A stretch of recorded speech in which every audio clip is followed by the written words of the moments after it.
नमस्कार दोस्तों, मैं हूं सौरभ और हार्डवाइजर में आपका फिर से स्वागत है। और बहुत दिनों से बहुत सारे बिल्ड गाइड में मैंने बनाया है और बहुत लोगों का कहना है कि मेरे पीछे में जो पीसी है उसका बिल्ड गाइड या फिर उसका बिल्ड जो भी है वो बताने को। तो ये है हमारा 3 साल पुराना एडिटिंग कम गेमिंग पीसी और कुछ अपग्रेडेशन हुआ है। लास्ट मैंने एक वीडियो पोस्ट किया था टेक यार्ड में about it's components and stuffs like that. वहाँ से थोड़ा बहुत अपग्रेडेशन यहाँ पर हुआ है, तो मैं आज डिटेल में आपको बताऊंगा कि यहाँ पर क्या क्या है।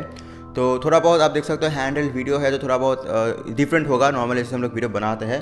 तो पहले हम लोग इसका जो लीड है, ये जो यहाँ पर साइड पैनल है, इसको ओपन करेंगे। एक बात बता दूँ, कुछ भी फैंसी नहीं है यहाँ पर। जो हमारा यहाँ पर आप देख सकते हो जो कैबिनेट है वो है कोर्शेयर का कोर्शेयर कार्बाइड स्पेक 3। और चलिए यहाँ पर बस एक ही जो लीड है यहाँ पर या फिर साइड पैनल है वहाँ पर यहाँ पे ग्लास उन लोगों ने दिया है। एनीवेज हम लोग इसको यहाँ से ओपन करेंगे, तो 1 मिनट। तो दोस्तों ये है बिल्ड और अंदर में से आप देख सकते हो मैं लीड जो है वो मैंने उतार दिया है। जो केस है वो है कोर्शेयर कार्बाइड स्पेक 3। और यहाँ पर अगर बात किया जाए साइड पैनल की तो वो एक ही साइड पैनल था जहाँ पर ग्लास था, तो और RGB कुछ भी नहीं है हमारे यहाँ पर। एनीवेज पहले आते हैं प्रोसेसर के बारे में। तो जो प्रोसेसर हम लोगों ने यहाँ पर यूज़ किया है, बाय किया था, वो है Core i7-6700K 4 कोर्स 8 थ्रेड।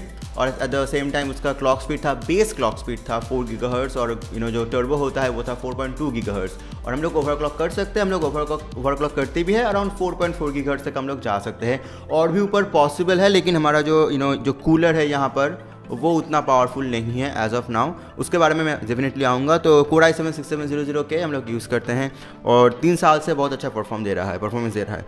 इसके बाद आएंगे मदरबोर्ड के बारे में। तो जो मदरबोर्ड है वो पहले हम लोगों ने एक Asus का ख़रीदा था, लेकिन वो जो हमारा एक्सपेक्टेशन था उस टाइप का नहीं हुआ, तो हम लोगों ने गीगाबाइट में शिफ्ट किया था and the decision was perfect. तो गीगाबाइट का Z170X गेमिंग 3 यही हमारा मदरबोर्ड ओवरक्लॉक सपोर्ट करता है, क्योंकि Z सीरीज़ का, जैसे मैंने कल बताया था एक वीडियो में कि अगर Z सीरीज़ का है AMD के लिए X सीरीज़ और इंटेल के लिए Z सीरीज़, ये ओवरक्लॉकिंग सपोर्ट करता है। तो यहाँ पर ओवरक्लॉकिंग सपोर्टेड है। AMD के लिए B सीरीज़ भी करता है, B450 जैसे करता है।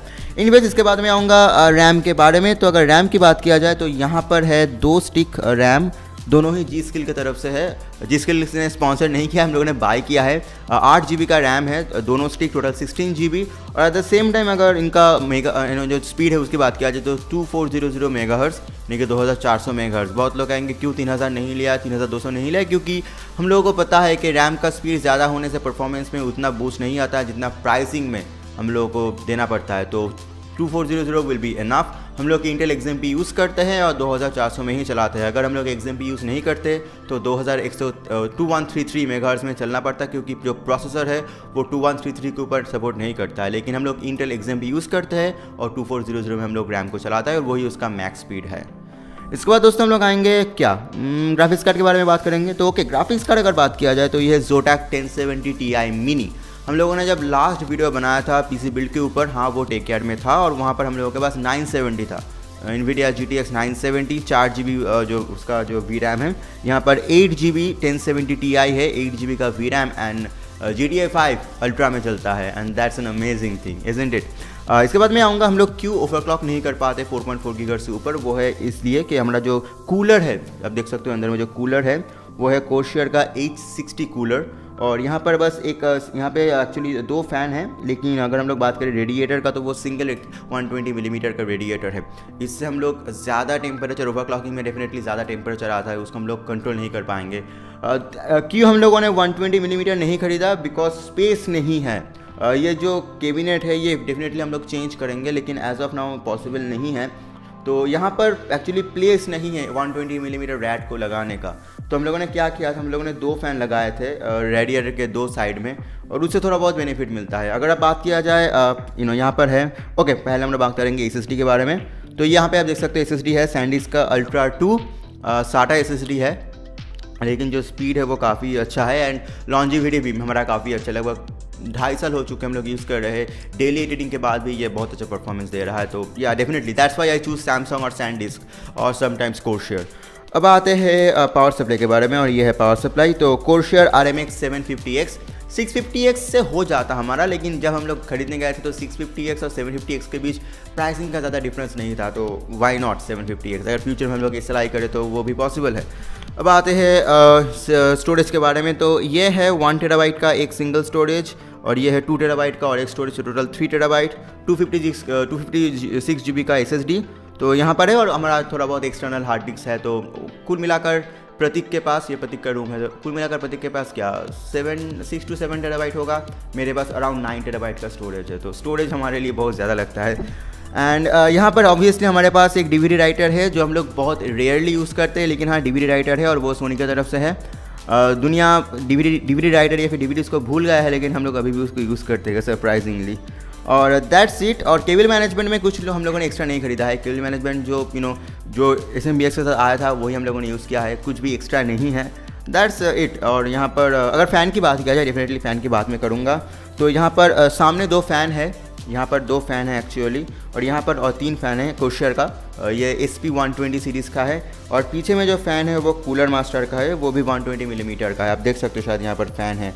और दैट्स इट गाइज। यहाँ पर दिखाने वाली और कोई चीज़ नहीं है। ये है हमारा बिल्ड। फ्यूचर में मे बी हम लोग राइजन में शिफ्ट करेंगे अगर टाइम सही आए तो, क्योंकि एडिटिंग बहुत ज़्यादा हो रहा है, और इंटेल का ये 4 कोर एडिटिंग के लिए अब मुझे लग रहा है कि काफ़ी नहीं है। मे बी हम लोग 6 कोर इंटेल Core i5 या फिर 6 कोर इंटेल Core i7 या फिर ऑक्टा कोर जो है Ryzen 7 2700X वहाँ पे शायद शिफ्ट करेंगे। देखना होगा कब हो सकता है, लेकिन अगर हमारा जो वर्क फ्लो है अभी भी उससे हमारा काम बहुत अच्छे से चल रहा है। Actually most of the app अब most of the editing softwares are GPU bound nowadays. GPU का वो सपोर्ट लेता है, तो वहाँ पर प्रॉब्लम नहीं होता है, क्योंकि 1070 Ti that's a dam powerful graphics card. हम लोग ज़्यादा एडिटिंग करते हैं, गेमिंग ज़्यादा अब नहीं होता है बिकॉज ऑफ वर्क फ्लो, लेकिन फ्यूचर में अगर और भी ज़्यादा एडिट करना पड़े तो शायद राइजन में हम लोग शिफ्ट कर जाएंगे। एनीवेज आज के लिए इतना ही। मुझे उम्मीद है आपको वीडियो अच्छा लगा होगा, और ये था बिल्ड गाइड। प्राइसिंग अगर बात किया जाए तो बहुत बार हम लोगों ने बहुत कुछ सेल किया है, बहुत कुछ बाय किया है। ओवरऑल प्राइस क्या लगभग 2 लाख के आसपास तो होगा, मे बी 2 लाख। जब बाई किया था तभी 1.5 लाख का था, उसके बाद 1070 आया, बहुत कुछ सेल किया, 1070 लिया, तो बहुत कुछ। इसके पहले भी 1060 था एक्चुअली। 970 से हम लोगों ने 1060 में शिफ्ट किया, उसके बाद हम लोगों ने 1070 Ti में शिफ्ट किया। तो सेलिंग बाइंग चलता रहता है। तो ओवरऑल 2 लाख हो चुका है इसका प्राइस मोर और लेस, और इट वॉज फाइन। अभी भी मुझे लग रहा है कि अगर गेमिंग हमारा मेन पर्पस होता है तो मे बी अभी भी 1-2 साल 3 साल ये बहुत अच्छे से चला सकता है। 6700 के is an amazing processor and it works really fine. बस शायद हम लोगों को ये कोर्शियर का जो एक्चुअली कैबिनेट है इसको चेंज करना होगा, क्योंकि हम लोगों का प्लान ही है कि एक डुअल रेडिएटर चाहिए एटलीस्ट 240 मिलीमीटर का, क्योंकि और भी ज़्यादा ओवरक्लॉकिंग करना है। एनीवेज आज के लिए इतना ही। अगर आपको वीडियो अच्छा लगा जानते हो क्या करना होगा, अच्छा नहीं लगा जानते हो क्या करना होगा। चैनल में नए हो डेफिनेटली सब्सक्राइब करें हमारे चैनल से, बेल बटन को जरूर दबाइए नोटिफिकेशंस के लिए। और तब तक के लिए अलविदा, आपसे मुलाकात होगी मेरे नेक्स्ट वीडियो में। Bye bye now.